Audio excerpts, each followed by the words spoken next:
Et bien bonjour à tous les amis, c'est Losner et on se retrouve du coup pour une toute nouvelle vidéo. Alors aujourd'hui, je vais faire une vidéo, un style de vidéo que j'ai pas fait depuis très longtemps.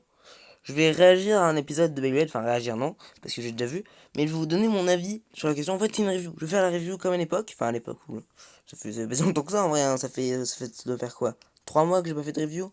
Je sais pas. Bref, en tout cas, je voulais faire cette review d'épisode parce que bon, bah vous me connaissez, il y a Free. J'essaierai de rattraper les épisodes où il y a Free. Euh, j'essaierai de rattraper ça, on verra. Parce qu'il y en a beaucoup que j'ai raté, mais j'essaierai de rattraper ces combats. Ou peut-être un jour je ferai une compilation de tous ces combats, mais j'ai pas en. Pas une bah non, pas une compilation du coup, parce qu'il y a trop d'auteurs. Ou alors il faudra que je modifie l'image, ou enfin bref. J'essaierai de rattraper le temps perdu avec Free. Mais aujourd'hui, bah, j'étais obligé de réagir à ce combat, parce que pour moi c'est le meilleur que Free a livré dans Super King. Enfin, c'est pas le meilleur, mais c'est le plus beau. Le meilleur pour moi c'était quand il a affronté Hyuga parce que c'était stylé, mais celui-ci je pense que c'est le plus, enfin pour moi c'est le plus beau. Et même Cisco et Drum et Louis ils ont été, enfin Louis, bref, j'allais me lancer dans un discours sur Louis, mais le truc c'est que si je commence à partir dans un discours sur Louis, ça va être très très long, donc je vais réagir à l'épisode et on verra au fur et à mesure. Je vais peut-être baisser le son avant de commencer, voilà. Et bon on est parti hein. Tac. Donc ça commence du coup avec Satan qui va en roller défense contre les assauts de dragon. Hein.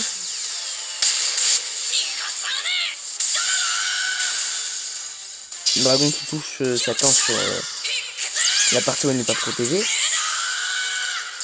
Ça, alors attendez.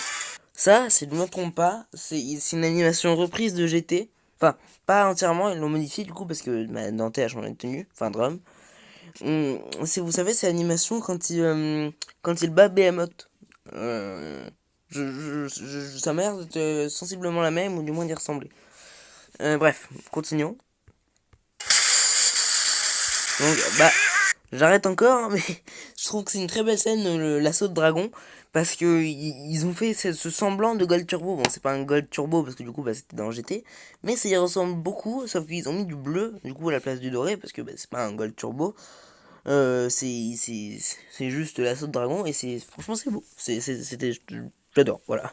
Donc là, Cisco se fait envahir par les assauts de Tempest Dragon, hein, et Satan va pas, bah, j'ai failli dire Satan va pas résister très longtemps.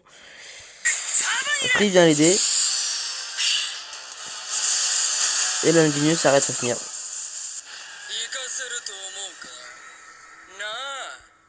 Alors là, en gros, pour ceux qui ont vu la veste faire, il lui dit, tu pensais vraiment que j'allais te laisser faire, pas vrai, Free. Ouais. Donc là, c'est la stratégie de séparation, d'après la veste faire. Mais ça se tient, hein. Bah, c'est la stratégie de séparation tout court, hein. Toujours Satan et Dragon qui sont offensifs vs défensifs. On serait qui ferait pas un move. Après, on connaît ce move, hein, parce que je pense que vous avez vu l'épisode, donc vous allez bien voir.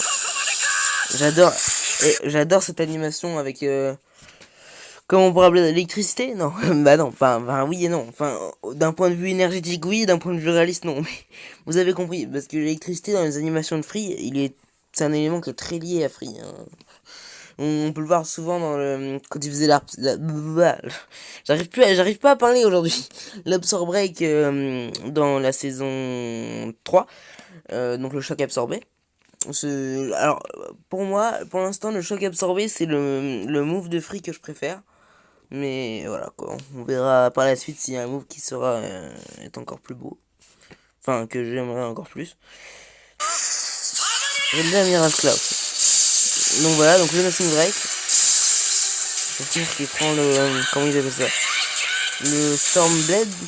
Stormblade, c'est ça. Le roller défense de Satan. Qui envoie Dragon sur le Stormblade. J'arrive pas à le dire, désolé. Et voilà le Nothing Break de Fafnir qui est très beau. Regardez. Regardez, quand je vous parle d'électricité, regardez les Fafnir. Alors, vous allez me dire oui, alors. Tu dis souvent que Fafnir c'est jaune et après bleu au niveau des... je repars sur mes couleurs, hein, attachez-vous. Mais en fait les amis, je vous explique. Le châssis de Fafnir c'est bien du bleu, c'est pas du vert. Donc vous allez me dire oui, mais pourtant le châssis il fait de la lumière verte parce que du vert, du bleu sur du jaune, ça fait quoi? Du vert, voilà. Voilà pourquoi les animations de Fafnir sont souvent vertes, enfin surtout son châssis, il paraît vert à cause du jaune, de l'énergie de Fafnir, si on peut dire. Bref. Donc là, du coup, très beau move de la part des deux, autant Cisco que Free, qui ont intercepté Dragon en plein vol, le Dragon qui a volé grâce au relais défense de Cisco. Et un coup de châssis très violent dans le dessus de Dragon. Et j'ai entendu beaucoup dire ouais, Dragon elle a pas burst, Free il est nul. Mais en fait, si vous voulez, c'est pas possible de burst dans cette position là. Parce que si tu veux, déjà, c'est dur de burst quand on tourne dans le sens inverse. Mais surtout, burst en fait par le dessus, c'est pas possible. Parce que bah faudrait toucher le châssis pour ça. Ou le ring. Mais par dessus tu peux pas burst parce que ça fait pas bouger l'écran. Et puis de toute façon Dragon était en mode avatar si je puis dire. Enfin bref, on n'est pas là pour parler de ça. Mais Dragon n'aurait pas pu burst de toute manière. Mais je pense que c'est Satan qui l'a bien amoché. Mais regardez quand même, elle était à 2 doigts de burst, hein. Je sais pas si vous voyez sur l'image les clics là. Mais Satan est à 2 doigts de la faire burst. Donc on finira avec tes Dragon.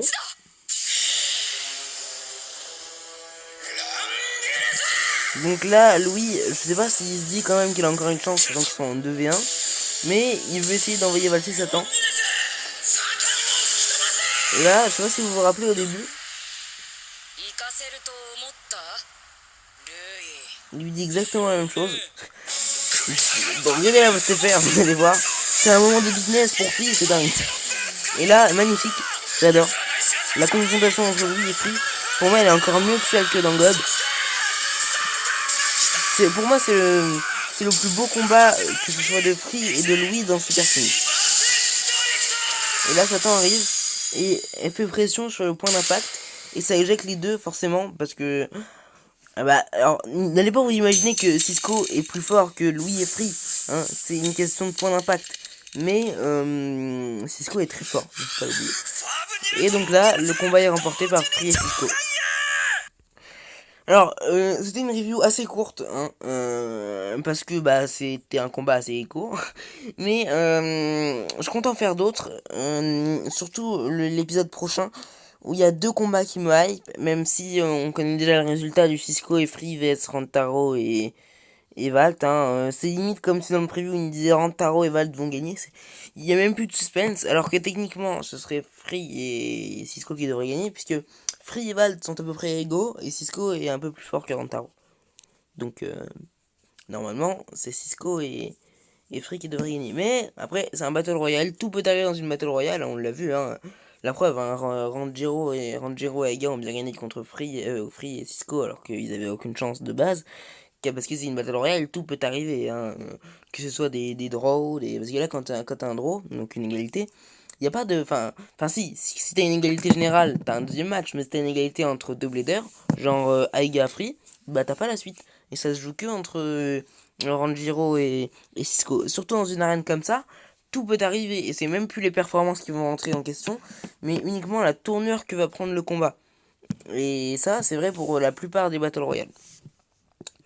Donc on ne peut pas jauger la puissance en se basant sur des Battle Royale. Enfin, ça dépend lesquels, mais la plupart on ne peut pas. Et surtout ce qui me hype, ça va être le Dante et Louis contre Lane et Chou. Alors pourquoi? Parce que j'aimerais bien voir un deuxième Louis, enfin un deuxième, façon de parler, hein, un quatrième. Oui, un quatrième Chou vs Louis. Alors je dis un quatrième parce que il y a eu le premier avant la saison 1 qu'on nous montre en flashback. Il y a eu celui de la saison 1 et il y a eu celui de la saison 3 et le deuxième de la saison 3. Du coup non, du coup ce sera le cinquième. Ce sera le cinquième Chou vs Louis. Mais c'est un Battle Royale et surtout que Chou a l'air de se retourner contre Lane dans le combat. Donc à voir si c'est juste pour activer son limit break ou si vraiment elle essaie de se retourner contre lui.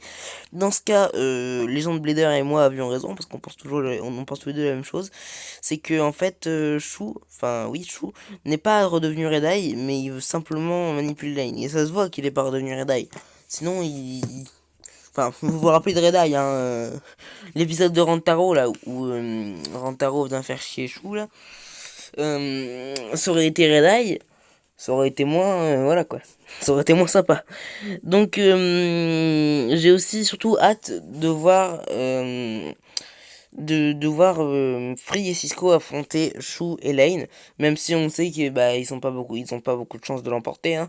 Mais ça va arriver parce que on a vu ça on sait que toutes les équipes vont s'affronter, donc ça arrivera. Et j'ai aussi hâte de voir la nouvelle Wyvern de l'animé, Jet Wyvern, et je suis très déçu que Hollow Decider n'apparaisse pas dans l'animé. Parce que il y a pas de raison, en fait, t'aurais juste pu caler un petit épisode avec Daigo, une petite référence, hein, même un petit combat, ça coûtait quoi? C'est pareil pour Diabolos. Bon, Diablo, j'en ai peut-être un peu moins parce que j'aime moins cette baille, mais c'est exactement la même chose. Qu'est-ce que ça leur coûtait un petit épisode avec même juste quand on voit Dante s'entraîner là avant Legend Festival, juste caser Delta en train de s'entraîner avec lui et voir des volos et dragons, juste ça. Et ou pareil pour à la fin, je sais pas moi, à la fin de Sparking, par exemple, une petite scène avec Wakia, Ken, Rantaro, Daigo, Valt, enfin le Beyblade Club de l'époque, quoi. Donc Kensuke, Wakia, Rantaro et Valt et Shu. Et comme bah, une dernière scène pour la nostalgique de la saison 1, avec pourquoi pas une petite réconciliation entre Free et Louis, enfin pas Free et Louis, entre Chou et Louis, je suis le seul à espérer ça, mais ça serait bien, je trouve, en fin de saison, une petite réconciliation entre les deux. Et surtout, un dernier épisode avec le Beyblade Club, où on aurait, allez, peut-être pas une nouvelle Carveus, parce que bon, bah, ce serait un peu trop en demander, parce ils en ont même pas sorti, mais juste voir Wyvern et Death Sizer, avec, bah, du coup, la nouvelle Spriggan enfin, la nouvelle Spriggan, World Spriggan et, Brave Valkyrie, ça serait, je pense, un beau clin d'œil enfin, même pas un clin d'œil, ce serait une belle fin, mais même si la fin serait plus axée, du coup, sur, Hikaru et Hyuga, mais j'aimerais bien en fait, peut-être pas forcément pour la saison 4, enfin la saison 5 pardon, mais peut-être pour qu'ils feront ça dans la saison 6, j'aimerais bien en fait parce qu'en fait on sait pas ce qui est devenu du Beyblade Club après la saison 2, on sait juste qu'ils se sont séparés, qu'ils se voient plus souvent, mais il y a plein de personnages dont on a plus de nouvelles et qui disparaissent sans raison. Ils pourraient juste les exploiter un peu pour juste quelques trucs pour savoir ce qu'ils sont devenus et peut-être pourquoi pas continuer avec on va dire cet épisode du Beyblade Club pour rappeler aux plus vieux la nostalgie et pour rappeler aux nouveaux que bah avant d'avoir je sais pas moi Aiga vs Ranjiro ou Dante vs Amane, bah il y avait l'ancien Beyblade Club et pourquoi pas avoir des rapports de force plus cohérents dans la saison 6 parce que là c'est n'importe quoi, hein. Je suis désolé, mais les légendes, elles se font battre. Oh. Déjà, Line est beaucoup trop abusé, hein. Désolé de dire ça, mais même Faye, que je trouvais abusé, n'est pas autant abusé que Lane. Là, Lane, c'est n'importe quoi. Il arrive, tu sais pas d'où il sort, il massacre toutes les légendes. Donc voilà, quoi. Puis en plus, Hikaru et Hyuga, c'est pire. Eux, ils ont bon, c'est pas pire que Aiga, parce que Aiga dans la saison 3 c'est n'importe quoi. Le gars, il a sa première baille et il a failli battre les champions du monde dans son premier combat. Là, c'était, je sais pas ce qu'ils avaient fumé avant de faire l'épisode, mais c'était fort. Mais les deux jumeaux là, c'est pas des jumeaux, c'est des frères. Mais c'est pas des jumeaux parce qu'ils ont pas le même âge, enfin bref, on s'en fout. Les deux frères là, leur niveau est un peu abusé aussi quand même, hein. Je sais pas si vous voyez, mais ils ont quand même battu une légende. Donc une légende, ça fait partie des meilleurs bladers du monde. Vous imaginez tous les bladers qu'il y a dans le monde. Tous les bladers avec un niveau... Vous voyez Wakia, il a failli battre Chou. Vous voyez Joshua, il a démonté Wakia. Et pourtant Joshua, on le considère comme faible. Alors qu'il a démonté Wakia et il a failli battre Free. Vous voyez ce genre de blader qui est pas exploité mais qui pourtant est super fort et qu'on considère comme faible. Et bah je pense que c'est ça qu'ils ont voulu faire dans Super King pour éviter d'exploiter par exemple Cisco ou Rantaro. Ils ont profité que les gens les considèrent comme faibles alors que ce n'est pas du tout le cas puisque ce sont des Legend Blader et qu'ils ont un niveau extrêmement élevé pour faire avancer Hyuga et Karu. Et ça, c'est dommage, parce que nous, on voulait une saison qui exploite aussi bien les héros que les légendes, pour avoir de tout, et on voulait une belle saison qui soit bien exploitée.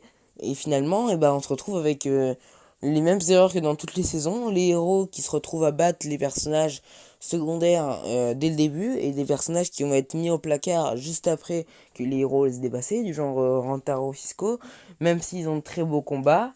Euh, Enfin, Cisco encore ça va, mais Rantaro par exemple, il ne sert que à se faire battre dans cette saison. C'est dingue, alors vous allez me dire, oui, mais c'est Rantaro, il est nul. Attends, si c'est une légende, c'est que c'est pas pour rien. Hein, ensuite, en plus, c'est un blader de la BC Sold, donc il est extrêmement fort. Hein, c'est loin d'être un blader lambda, et le truc, c'est qu'il se fait battre dès le début par Hikaru. Alors, oui, je sais, il donnait pas tout ce qu'il avait, mais son niveau s'est quand même largement fait dépasser par Yuya et Hikaru au point où on en est de la série. Et même Valt, je trouve que il a été trop facilement dépassé par les nouvelles bails de Limit Break. Et vous savez pourquoi? Vous savez pourquoi est-ce que à chaque fois les nouvelles bails elles dépassent les légendes ou les bleus expérimentés? C'est uniquement une histoire de commerce. Donc ils sacrifient l'anime pour une histoire de commerce alors qu'ils en font assez du commerce. C'est uniquement pour dire ouais regardez les Limit Break elles sont super fortes et tout. Si vous en achetez vous serez le meilleur. Bref. Donc c'est pour ça, je pense qu'on Valt par exemple, il a deux doigts de perdre contre Hyuga dans la Battle Royale, et c'est pareil pour Shu et Hikaru. Shu est à deux doigts de perdre contre Hikaru. Shu contre Hikaru. Donc ça veut dire que Hikaru a été meilleur que Variante Lucifer. Et donc que Brave Valkyrie. Voilà. Hein, ça fait... ça doit faire 6 mois que Sparking a été créé. Donc ça fait 6 mois que les deux là ils commencent vraiment le Beyblade. Enfin, ils ont commencé avant, mais c'était des bladers de bas niveau. Et ça, en 6 mois, tu vas me dire qu'ils sont aussi forts que les meilleurs bladers du monde. Il faudrait peut-être du réalisme dans cette série, hein, parce que en fait le problème des gens c'est qu'ils voient vraiment ça comme un animé en mode Dragon Ball ou tout. Il y a des pouvoirs spéciaux et tout, des bails, où c'est vraiment une question de puissance pure et dure. Alors qu'en fait, c'est un animé sportif. Hein. On peut très bien se baser sur sur les rapports sportifs de la réalité. Hein. Tout est une question d'expérience dans Beyblade. Si dans leur animé, ils veulent tous en faire, ils font tout pour que ce soit un sport cohérent dans leur animé, tout comme dans la vraie vie. Mais ça, c'est une autre histoire, parce que dans la vraie vie, c'est trop de gens controversent, ça m'énerve. Mais on n'est pas là pour parler de ça. J'en ferai une vidéo dédiée.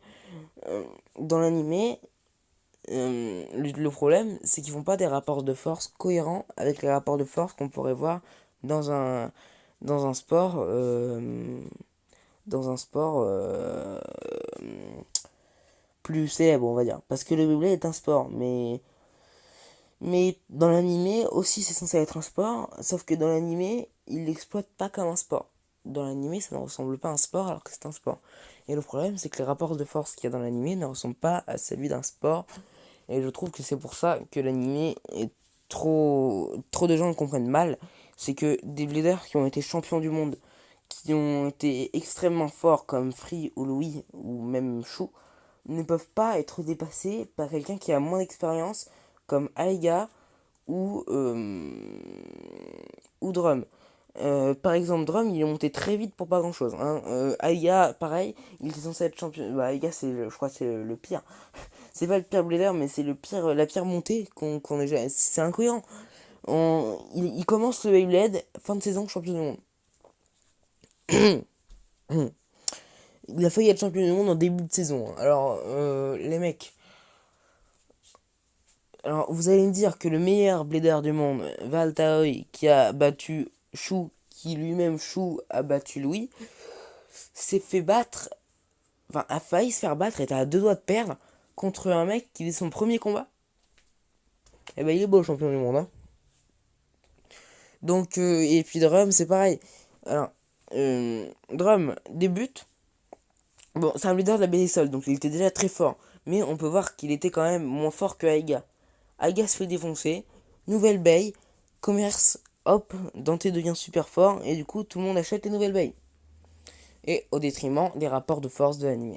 Bon, je vais pas continuer plus longtemps parce que du coup, c'est pas pour mettre la haine aux fans de Dante ou de Aiga. Hein. de très bons bladers maintenant en Super King. Et s'ils sont là, c'est que c'est des légendes, hein. C'est comme Rantaro ou Sisco, ils sont super forts. Mais je trouve que leur montée dans leurs saisons respectives n'a pas été cohérente. Et je trouve que les montées de Hyuga et Hikaru ne sont pas cohérentes non plus, comparées à celle de Vaz, qui était elle plutôt bien fondée, parce que ça a été très dur de se monter au sommet pour lui, et il a même pas réussi à être champion national à la fin d'une saison. Et c'est bien normal, parce qu'une saison ça dure aller 8-9 mois, et en 8-9 mois tu peux pas être le meilleur dans un sport. C'est pas possible, tu peux pas dépasser ceux qui sont là depuis des années en 8-9 mois comme ça, en commençant d'un coup sans rien connaître, peu importe les mentors que t'as, tu peux pas te dépasser des champions en si peu de temps. Et c'est que au bout de 2 saisons qu'il a été champion, Valt. Et ça, je trouve que c'est bien. Parce que déjà, il a eu plus d'expérience et il est devenu plus fort. Et je trouve aussi que du coup, ils mettent trop au placard les anciens champions comme Free ou lui. Bref, je vais m'arrêter là parce que ça fait déjà 21 minutes que je parle. Et j'ai pas envie que cette vidéo dure 3 heures en fait. Et donc on va s'arrêter ici. Et j'espère que cette vidéo vous aura plu. Dites-moi si vous en voulez d'autres. Dites-moi si vous aimez que je parle des rapports de force entre bladers. Ça m'étonnerait, mais dites-le-moi quand même. Et puis bah écoutez, passez une bonne fin de journée. C'était Joe Sonder. À plus!